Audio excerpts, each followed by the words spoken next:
Assalamualaikum warahmatullahi wabarakatuh. Hai adik-adik, berjumpa lagi dengan Bunda Erin.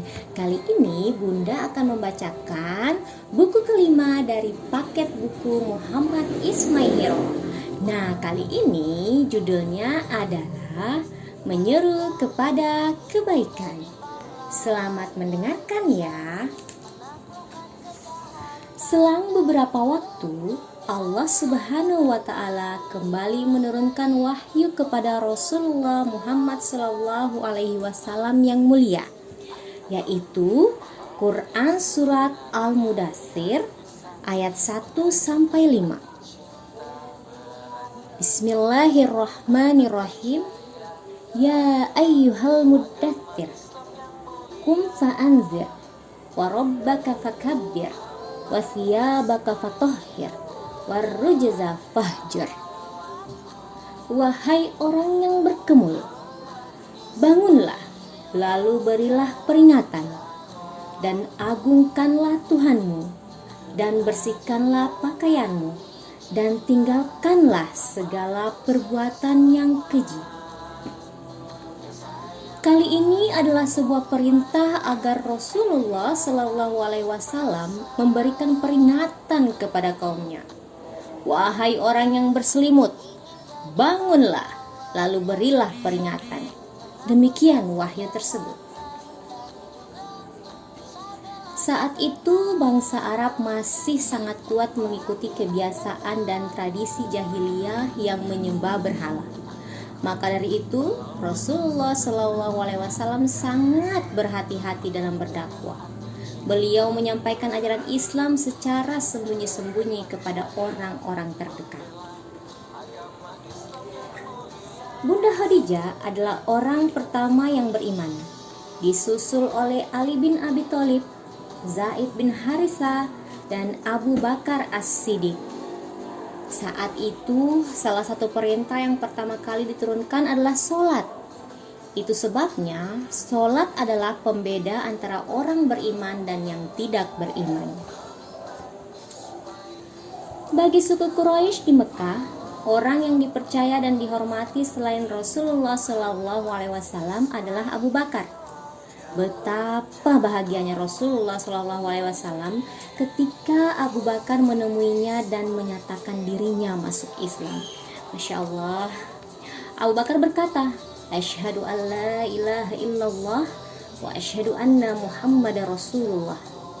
Aku bersaksi bahwa tiada Tuhan selain Allah dan engkau Muhammad adalah Rasul Allah.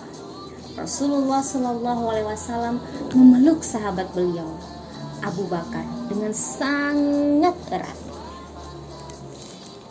Abu Bakar kemudian berhasil mengajak beberapa sahabat lain untuk memeluk agama Islam. Beberapa sahabat yang masuk Islam diantaranya Utsman bin Affan, Talha bin Ubaidillah, Zubair bin Awam, Abdurrahman bin Auf, Sa'ad bin Abi Waqqas, dan Abu Ubaidah bin Jarrah. Tak kurang dari 30 orang laki-laki dan perempuan memeluk Islam.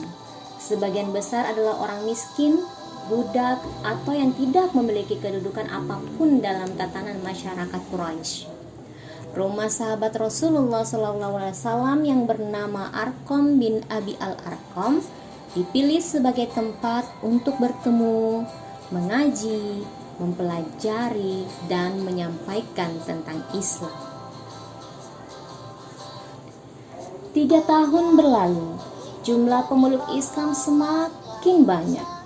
Dakwah masih dilakukan sembunyi-sembunyi hingga Rasulullah Shallallahu Alaihi Wasallam menerima perintah untuk berdakwah secara terbuka atau terang-terangan kepada masyarakat luas.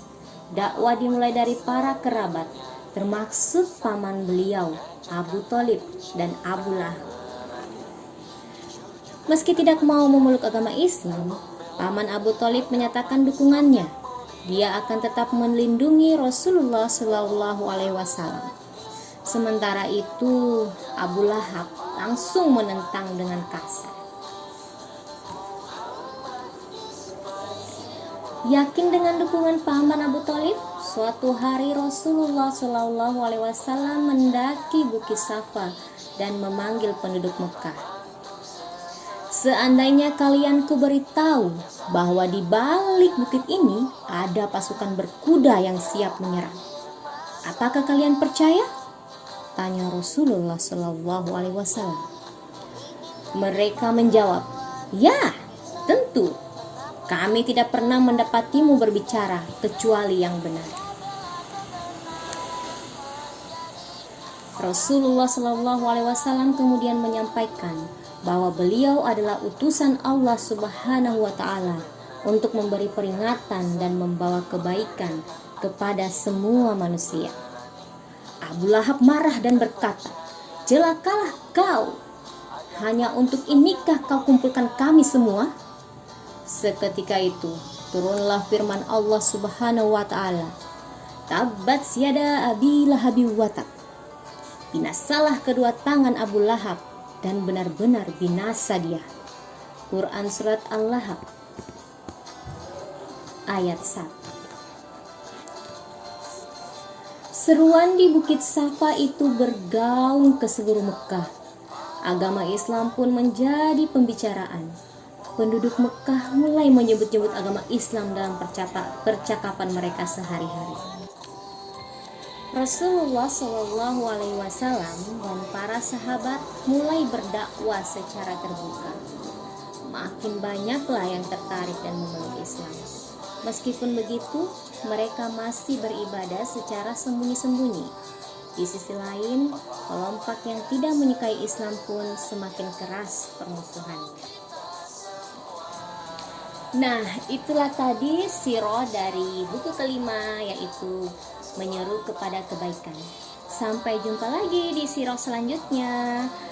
Semoga bermanfaat ya. Wabillahi taufiq wal hidayah. Wassalamualaikum warahmatullahi wabarakatuh.